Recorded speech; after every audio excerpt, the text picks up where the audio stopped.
नमस्कार, आप देख रहे हैं तेज भारत न्यूज। उत्तर प्रदेश के जनपद महाराजगंज पूर्व नगर अध्यक्ष पर जबरन कब्जा करने का आरोप, ब्राह्मण परिवार ने लगाई न्याय की गुहार।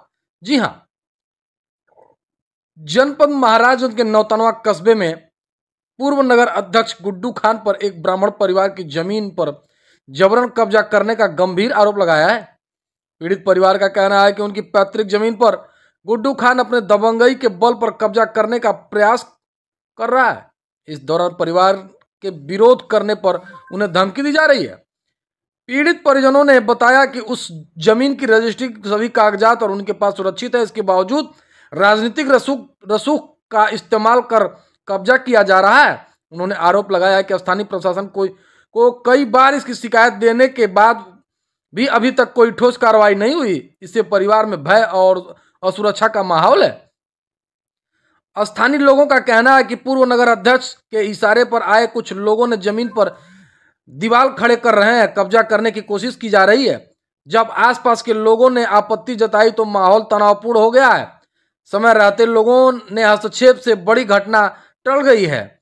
इस मामले को लेकर ब्राह्मण समाज ने लोगों में भारी आक्रोश व्याप्त है। उनका कहना है कि अगर शीघ्र ही प्रशासन ने उचित कार्रवाई नहीं की तो आंदोलन करने को बाध्य हो जाएंगे। वहीं नौतनवा पुलिस ने मामले की जांच शुरू करने की बात कही है।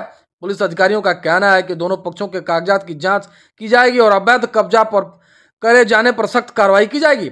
फिलहाल जमीनी कब्जा विवाद में नौतनवा कस्बे में चर्चा का विषय बना दिया है। आम जनता की निगाहें अब प्रशासन पर टिकी हुई है। आइए आपको दिखाते हैं उत्तर प्रदेश के जनपद महाराजगंज से न्यूज टीम।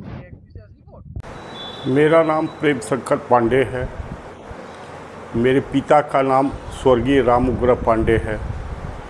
मैं लोहिया नगर वार्ड नंबर 23 में का निवासी हूँ। मेरी ज़मीन पर जो है अवैध ढंग से पूर्व चेयरमैन द्वारा गुड्डू खान, मोहम्मद कलीम उर्फ गुड्डू खान द्वारा मेरी ज़मीन पर अवैध ढंग से रात्रि 19-20 की रात्रि में मेरी ज़मीन पर 5 फीट दीवार चलाई गई है, जो खड़ंजे का ईंटा है, सड़क के खड़ंजे का ईंटा है। मेरे मोहल्ले द्वारा सूचना दी गई कि आपके ज़मीन पर इस तरह से अवैध ढंग से लोगों ने दीवार चलाया है।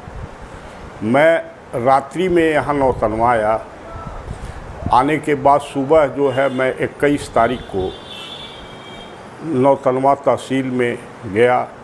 मैंने एक एप्लीकेशन द्वारा सूचना दिया एसडीएम को, थाना अध्यक्ष को। थाना अध्यक्ष ने कहा इस पर जब तक कोई आदेश नहीं होगा हम उस पर कोई सुनवाई नहीं कर सकते। मैं एसडीएम के पास गया। एसडीएम महोदय ने वहाँ वो राजस्व निरीक्षक और एचएसओ को उन्होंने निर्देशित किया कि मौके की जांच कर उसकी आख्या दें। उस पर एक दिन के बाद नौतनवा के तहसील से लेखपाल और 2 कांस्टेबल मौके पर गए, देखे। अभी तक न उसकी कोई रिपोर्ट है न कोई सूचना है।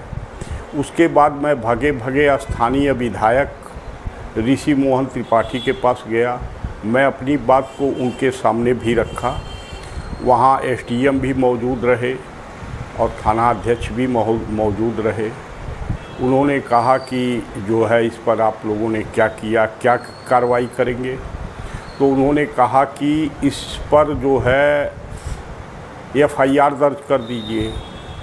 फिर इन्होंने कहा कि नहीं, और मैं इस पे स्टे कर देता हूँ।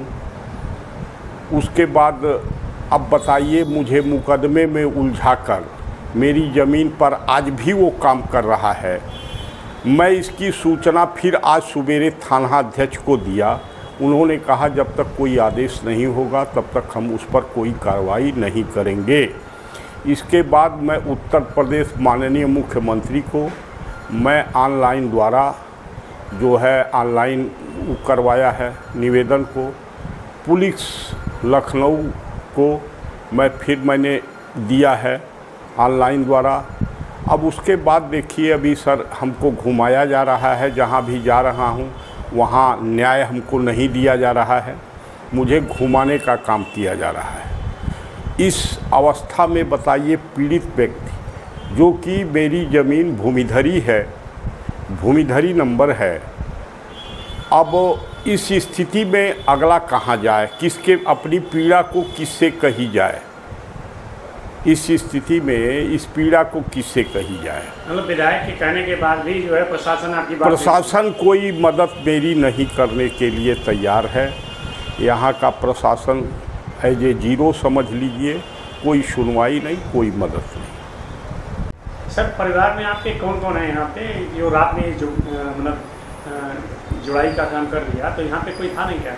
मैं सर यहाँ पे नहीं था उस समय, मेरी पत्नी का तबीयत ख़राब था, मैं गया था गोरखपुर। मोहल्ले के द्वारा इसकी सूचना मिली तो मैं भगा आया। रहा सवाल, मेरे बच्चे यहाँ नहीं रहते हैं, मेरे बच्चे दोनों बाहर रहते हैं। लड़की मेरी जो है केरला में है, MBBS कर रही है। मेरा बेटा जो है चेन्नई में MBBS कर रहा है। मैं अकेला रहता हूँ। इन लोगों द्वारा मेरे जान माल को भी खतरा है, कभी मेरे साथ भी इस तरह की कोई घटना घट सकती है।